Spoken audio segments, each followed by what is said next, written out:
Attendees are in listen-only mode. Good morning, everybody. This is Mark Semple from Sunrise Systems. I will be running your webinar today. I want to thank you for joining us this morning to go over the Artemis e-signature functionality for disposition request. So a couple things before we get started here. I have everybody for this webinar is muted. So if you do have any questions as I go along through this webinar today, there is a questions or a chat section in the panel on your right side of your screen. I would ask to just type in your questions there. Periodically, I will stop during the webinar to look at the questions and answer any questions up to that point. After the webinar is over, I will stay on the line for several minutes afterwards and answer any follow-up questions. And again, as usual, you can always, email me after the webinar if you have any questions or any problems, with anything that we've gone over today. I hope not to keep you too long today. We should, pretty much have this webinar done in about 30 minutes or so. But it depends on the amount of questions that we get and, go from there. I am recording this webinar. We will be sending out a link to this webinar. So if you want to review it again, or share it with anybody else within your organization, feel free to do that. They will also be up on posted up on YouTube as well, along with our other webinars that we've done in the past, with Artemis as well too. So our whole host of webinars that we've done for Artemis are all up on YouTube that you can follow. Just so I'm aware that everybody can hear me right now, I'm just going to name or yell out a few names there, and if you could just respond in the chat section that you can hear me fine, that'd be great.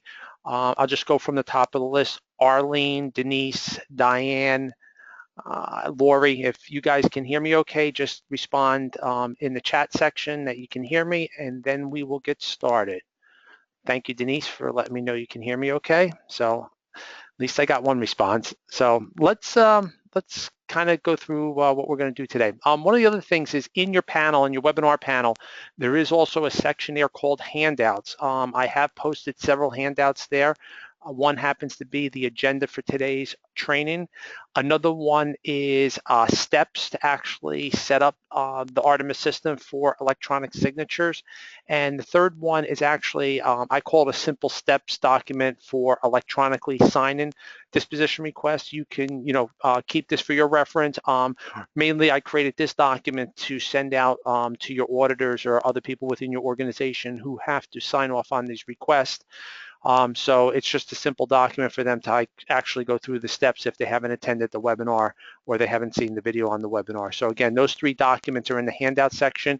They're PDFs. You should be able to just click on them and download them and have them, for your reference and so on and so forth. So let's go over a couple things. In the agenda, there's some terminology that I will use today that I just want to go over. Some of it's new, some of it might not be, but just so everybody's familiar with it as we go through some of the screens, I just want everybody to be aware of, some of the phrases and terminology I'm going to be using. As I refer to electronic signatures in the system, you will see some of our buttons in the system refer to e-sign. That's just short for electronic signature. I will use that terminology as well too. So just anytime you hear me say e-sign or you see that button in the system that says e-sign, just know that it refers to electronic signature. I will also refer to wet signatures, the way you've been signing off on disposition requests up and through, this new process that we're going to go over today. We do identify three type of roles within the system when it comes to electronic signatures. One happens to be the requester, and this generally is going to be the first person within your organization that signs off on that disposition request.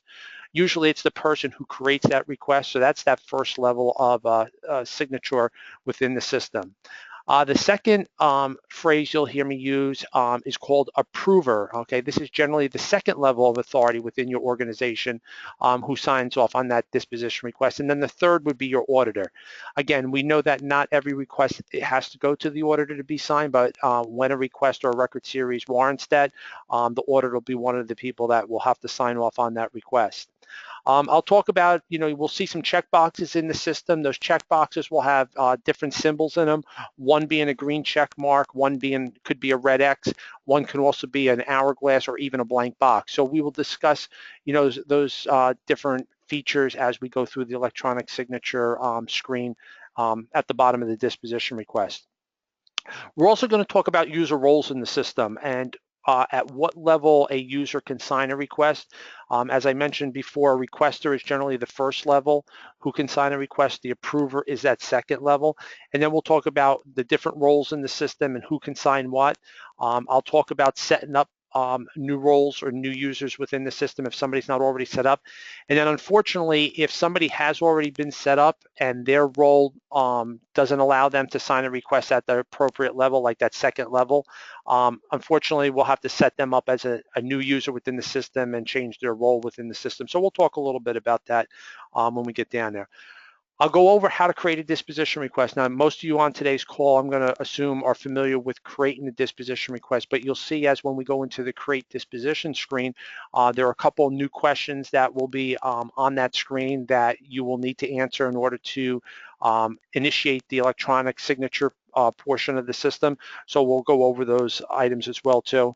And then, like I said, we'll talk about, as we go through the process of electronic signatures, and signing off, how you could check the status of that disposition request and where it's at up until the point where it's ready to be submitted to the state.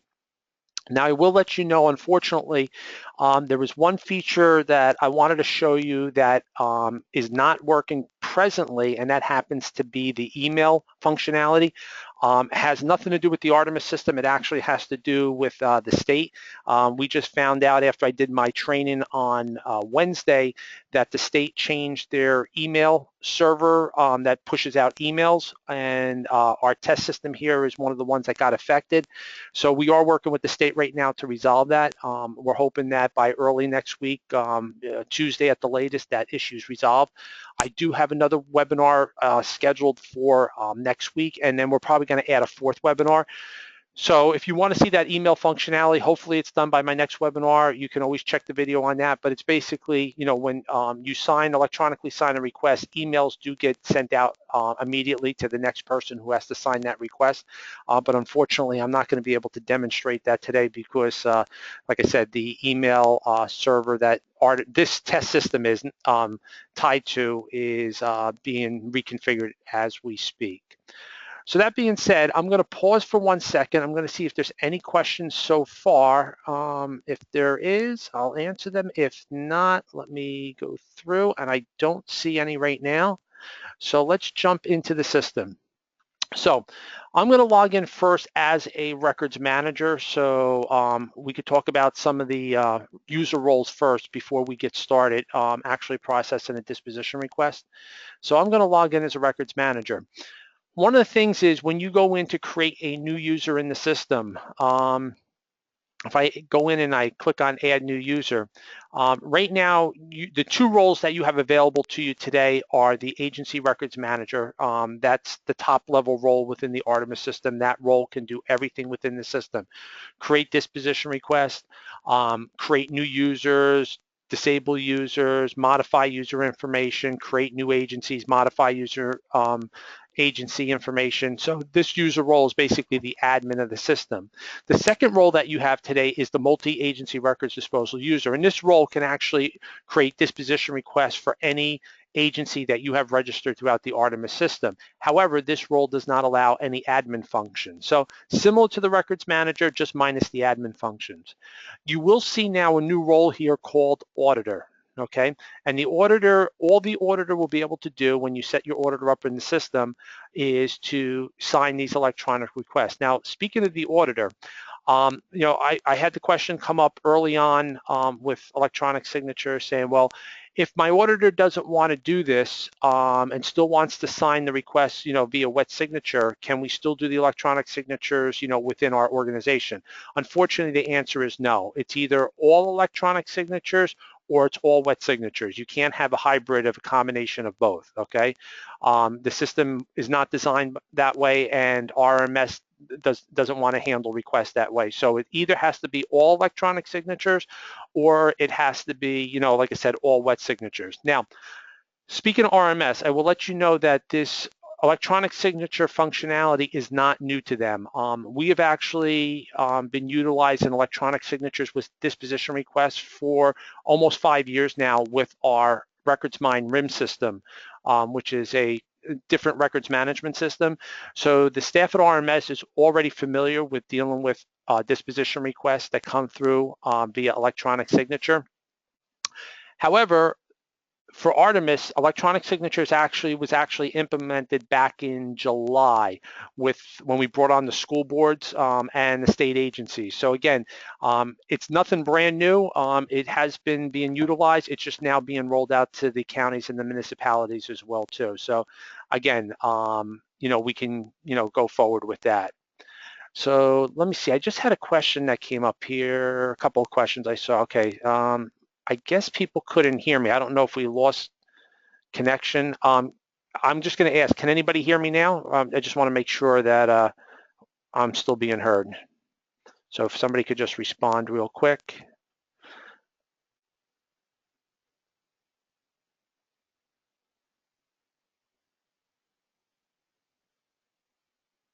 Okay, bear with me here 1 second. Okay, if you can hear me, what I'm going to do is I'm going to try to dial in through my phone. So bear with me. I hope that works a little bit better here. Give me 1 second.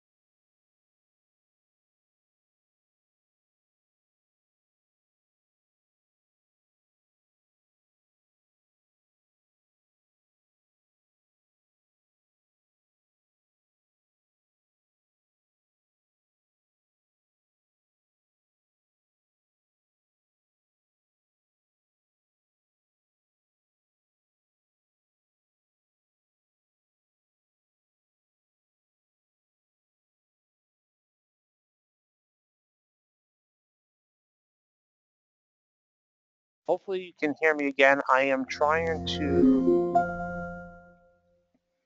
Hello, everybody. Hopefully you can hear me again. I am trying to figure out what's going on here. I did just get a notice on my screen here that my sound is back or my connection is back. So I don't know if it was a temporary thing. I see a bunch of people now are saying that they can hear me. Okay, so I apologize for that. Let me... I'm back on my headset and speakers. I will try to monitor this to make sure it doesn't cut out again. If not, then what I will try to do is I'll have to try to use a different phone or something to log in here. So, okay, so let me continue. Hopefully, I think we were talking about when we lost connection here. We were talking about the different roles. So kind of to jump back a little bit, I was talking about being able to sign with electronic requests. We were talking about the auditor, how the request can not be a hybrid, like a combination of both electronic signatures and wet signatures. It has to either be all electronic signatures or it all has to be wet signatures. And then I was kind of talking about RMS being familiar with this e-signature process that we've been doing it for the last 4 or 5 years with our RIM system. And then with the school boards and the state agencies, we've actually rolled this out last summer. So again, this has been utilized for a while now. So it's not something that's brand new. So you should feel comfortable when you submit your electronic request with electronic signatures to the state that they'll just go through as normal. So like I said, these are the roles at this level. Now, the agency records manager can sign a request both as a requester and approver, both levels, level 1 and level 2.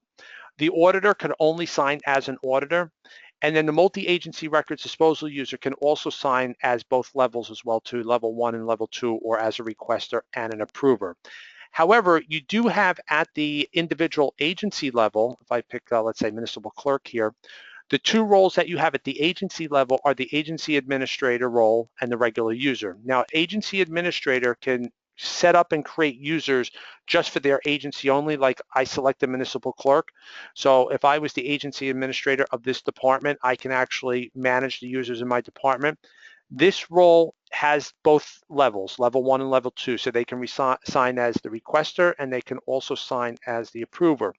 Where your regular user role can only sign as the requester. They don't have that second level of authority to sign off on the request. So in the handouts that I've posted, if you download them, I explain all the different roles there and who can do what. But again, if you guys have any questions when you go to start doing this, feel free to let me know. But again, level 1, the requester, and then level 2 is the approver. So again, those are the different roles within the system. You're going to want to go in and make sure that your users are set up correctly. The only thing, like I said before, is that if you do have a user in the system that was originally set up, let's say as a regular user, but you want them to have that second level of authority within the system. Let me just pull up a regular user, for example. So if I had this one user here, which I'm going to use today, this Fred Couples user, if you wanted Fred Couples to have that approver authorization as well too. Unfortunately, you can't change this role. You would have to disable this account and create a new account for this person with that, either agency administrator role or a multi-agency user or records manager role to give them that second level of authority within the system. So again, just keep that in mind when you're setting your users up within the system. So let me go ahead here. Let's go and do a quick disposition request. So I'm going to log in as that Fred Couples real quick. He's a regular user in one agency, okay, which happens to be the municipal clerk. And, he's going to go in and he's going to just create a disposition request. Now, I'm going to click on create disposition request here. Again, screen's going to look very familiar, except with the exception of in the middle here, we have two questions. One says, would you like to sign this dispositional request electronically? Right now, the default is no. At some point down the road, when more and more people get familiar with electronic signatures, we will probably change the default to yes, since that's probably going to be the preferred way to do do disposition requests and sign them. And then the second question you have here says, does this disposition request require a local agency auditor signature? Now, until we actually put in some record series, this is defaulted to no. I will let you know that I do know some organizations by default want to send everything to the auditor, which is fine. So once we add our first record series into the system and click save, you have the option to change this to yes and force this disposition request to go to your auditor. However, if you happen to put in a record series that requires an auditor's signature, automatically the system is going to change this from a no to a yes, and you will not be able to change it back, okay? So the system looks at record series numbers. It looks if that audit verification flag is set to yes. If it is, we automatically default this to the yes and force you to have to send it to the auditor. So if you ever see this question answered yes, and you can't change it back to no, it means that one of the record series numbers that you've entered in your request requires it to go to the auditor, and we're going to force you to send it to the auditor. The other thing that you'll see different on this screen at the bottom is you're going to see some check boxes. One says requester. Again, that's the first person who signs off on a disposition request. Approver would be the second person. Auditor. And then we have a button here to see your e-signature history. And we'll come back to that a little bit later as we start signing this request. You'll also notice in the auditor's box, there's a red X. Anytime the auditor is not required to sign a disposition request, there's going to be a red X in the box. Until this question here gets answered to a yes, requiring the auditor to sign off on, then that red X goes away. So if you see the red X, it just means that that request only requires a requester and an approver to sign off on it. So let me go in and let's do a quick disposition request. I'm going to go in, I'm going to pick the general schedule. I'm going to leave all my other information here the same, but I am going to talk about here the microfilm present, digital image present, and damage record certificate checkboxes. For the people who utilize these checkboxes, if you do check any one of those boxes, even though we are going to electronically sign this disposition request, you will still have to upload your either microfilm certification certificate, your imaging certification certificate, or your damage records certificate into the system when you submit that request. So you'll still have to sign that, scan that document and upload it into the system and submit it with your request, even though you are electronically signing this request, because that is still a requirement of RMS to have a copy of that certificate submitted along with your request. So we'll talk about that when we come through this a little bit later. I'm going to just check the box for now, digital image present, because I'm going to go through the process of uploading that. I'm going to say, yes, I want to electronically sign this request. And then I'm going to come down and I'm going to put in my record series. Now I'm just going to click on the question mark here to pull up my record series list. And I'm just going to go down and I'm going to pick a record series first that does not require an auditor signature, which I believe is general correspondence, which is a safe one right here. I'll put in my date range. We'll do it for a couple of years. And I'll throw in my cubic foot. I'll just say I have 5 boxes of correspondence. I'm going to click on save, right, because I've entered my first record series number into the system here. Okay, it's now been saved. It says up at the top, disposition request saved successfully. Electronic signatures will now be required before submitting this request. You'll notice that my does this disposition request require a local agency auditor signature box is now enabled, so I can flip that to a yes if I want to force this to go. But I'm going to leave this as a no right now, okay? But I am going to go in and I'm going to add another record series into the system. And this one I'm going to pick is going to be something that I know automatically, you mean the auditor has to sign off on, right? Bank statements, okay? So I'm going to pick in bank statements. I'm going to put in my date range, and I'm going to just say 1 box of them. I'm going to click on save. Now what you'll notice is at the bottom of the screen, that auditor checkbox with the red X has now disappeared. And you'll see that the question up at the top here says, does this disposition request require an auditor's signature, is now set to yes, and I cannot change that. And the reason for that is because bank statements require an auditor's signature, and we are going to force you to send this request or have the auditor sign off on this particular request. So again, just wanted to kind of show you that real quick, how that happens. So let me just, okay. Okay, so now that I've done that, again, I can continue to add more record series to this request and so on and so forth, but I'm not going to do that right now. 2 is fine for, you know, today's demonstration purposes. Now, remember I said up here, if you check off any of these boxes, you will have to upload one of the certificates as part of the submission to RMS. Again, you'll do that the same way you used to upload your signed disposition form. Just click on upload disposition form or supporting documents button in the lower left-hand corner. Your image window will come up, and in yellow it does say this disposition request is selected for electronic signatures. Disposition form upload is not required. However, you may upload any supporting documents. And we'll just click on the upload button here. Okay, I'll breeze out to my document where I scan that document in, right? And I'll just pick here, I have a imaging certification certificate that I'm going to upload, which you see right there. Okay, I'll click on save, and again, the legal terminology that comes up, I'll just click on OK.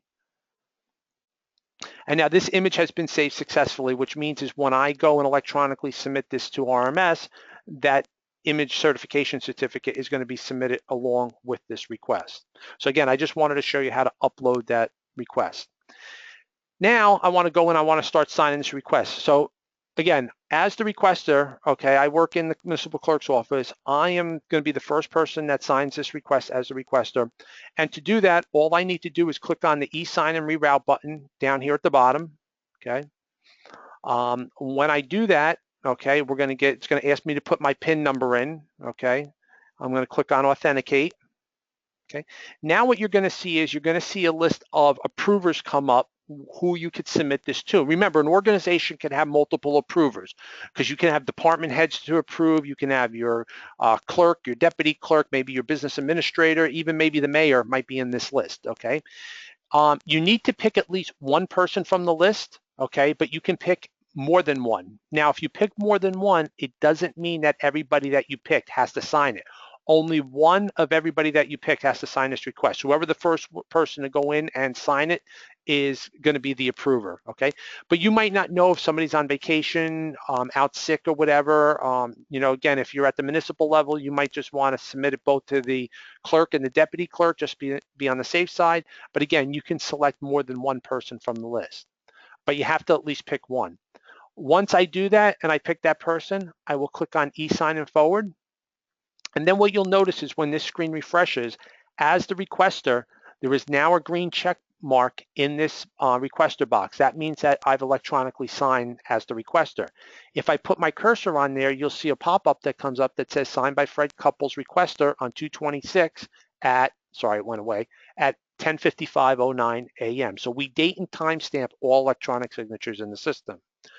You'll notice in the approver section, there's an hourglass. That means it's pending signature. So now the approver is now, or should have gotten, again, if emails were working, an email would have been sent immediately to the approver, okay, the next person that you selected from that box, and it lets them know that they have a disposition request that needs to be reviewed and signed. And then in that email, we have a link that they can click on.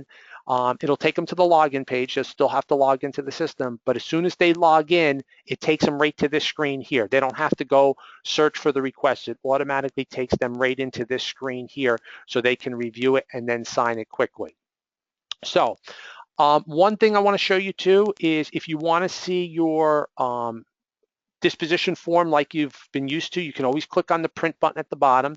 The only difference now you'll notice on the form is in the boxes where it says requested by, where you would put a wet signature before, it now says electronically signed by, and we put the person's name and the date that they signed it. So it's not going to be a script type signature. It's just going to be printed there of who electronically signed it. And because we're utilizing that second level of authority or authentication system with the PIN number, that's how it gets put onto the request. So I'm going to log off as this user because I'm going to log on now as the approver, which is this account. Okay. Now, one new feature you'll see on the home screen in the inbox on the left-hand side, there's a new link here that says disposition request pending electronic signature. And me as this user, Mark, has 3 that have to be signed.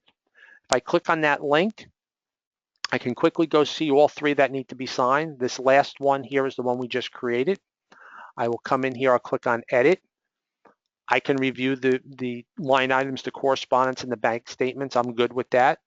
And now, as the second level of authority, I can click on e-sign and then forward this to the auditor. However, let's say I find something wrong with this request, okay? As the second level, I can delete lines if need be. I can update dates if need be.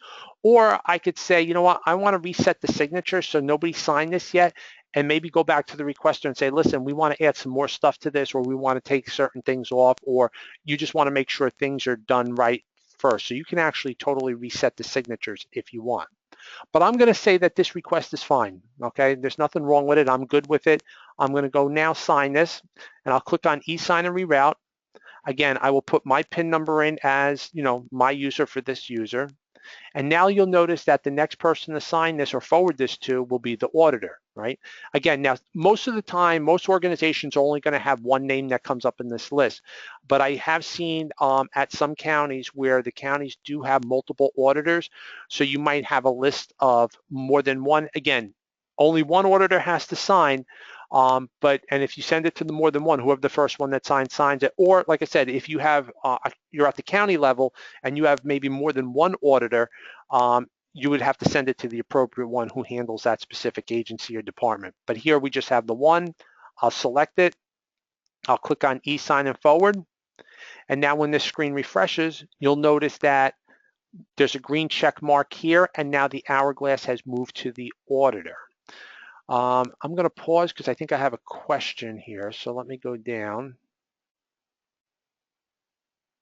Okay, so I have a question from Verma. She says, where do they get the PIN number? Does the PIN number ever change? Well, the PIN number, obviously, when you first created your Artemis account, everybody had to pick a PIN number at that time. But this is a good question. PIN number up until now has only been used to complete the final disposition status at the end. If you don't remember what your PIN number is, you can always go up when you're logged into the system to the My Profile link up at the top of the screen. You can go here and right now we don't display what the current PIN number is, but you can put in a new PIN number. You'll have to put it in twice and then confirm it, and then click on Update User Profile. And when you do that, that will be your PIN number. That'll be your new PIN number. So you can always come in here and you can update your PIN number. So I'll just put my new PIN number in. I'll say Update. You want to make sure you get the message at the top that says user profile updated successfully. And now that's my PIN number, going forward. Excuse me. One last thing I want, well, actually, I'll do it at the auditor. So I'm going to log out now as this user, Mark, because I signed this as the approver, and I'm going to log in as the auditor real quick, right? So as the auditor, as I mentioned before, all the auditor could do in the system is basically sign disposition requests or search disposition requests within the system. They can't create any requests. The only thing they do can really just sign the request. So I see here as the auditor, I have 2 that require signature. I'll click on that link. I'll bring up the 2 that I have. The second one, the one at the bottom is the one we just did. I'll click on edit. Okay, and then as the auditor, I'm going to review this, okay, which it looks fine.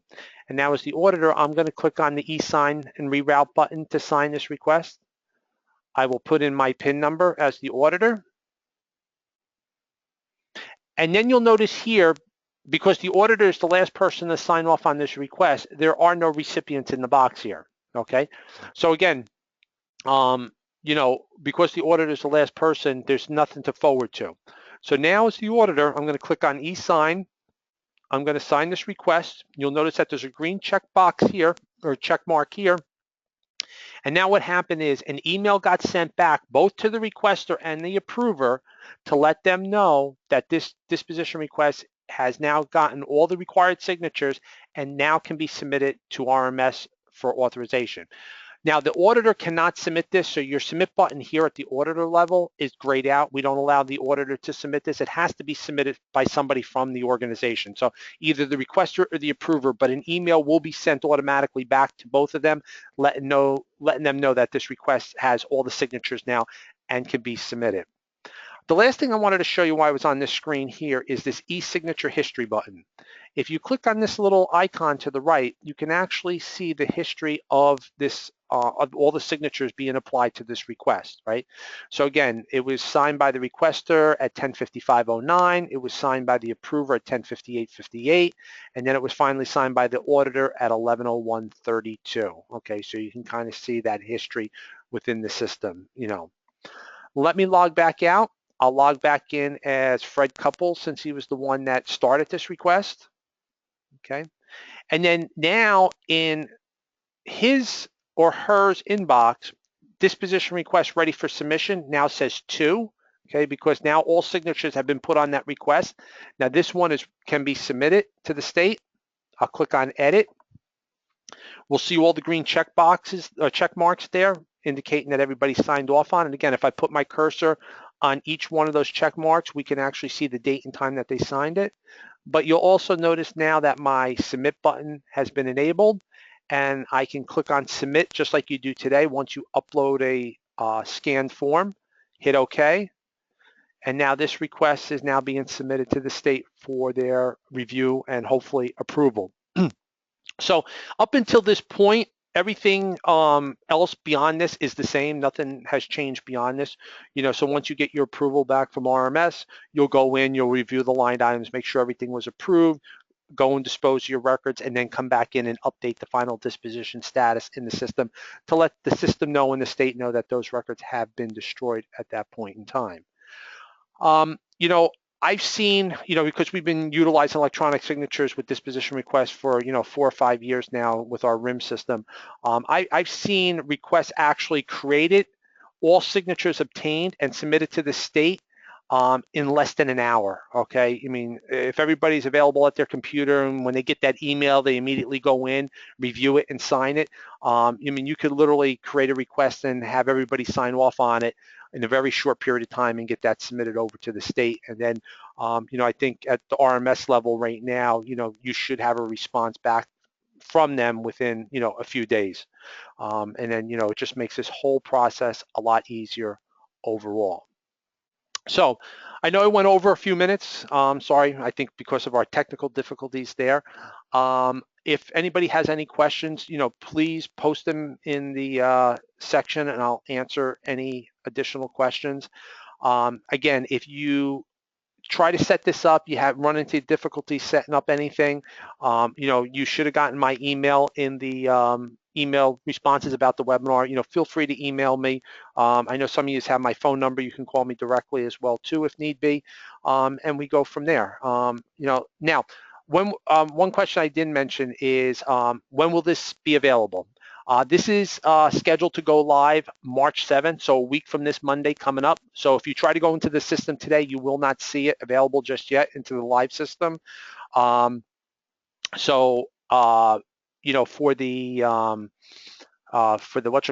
the go live in the production system, it's going to be March 7th. One other question I have from Denise is, what happens when archive review is required?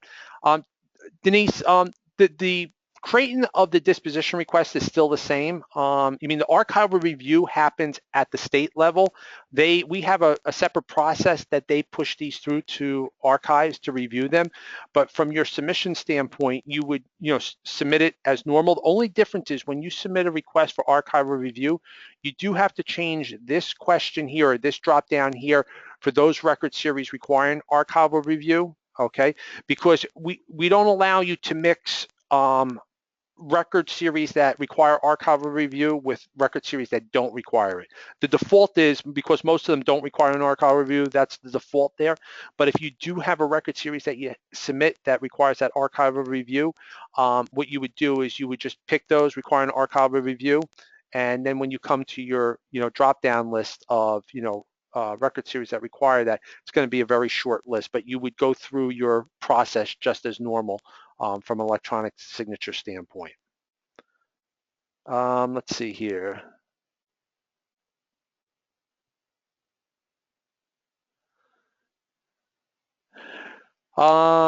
It says, Denise, it says, will the system automatically reject a record required this type in the review? It shouldn't. Again, we have a process with RMS that when they get a request that requires that archive review, they have a process on their end that they ended up sending this to archives to review it.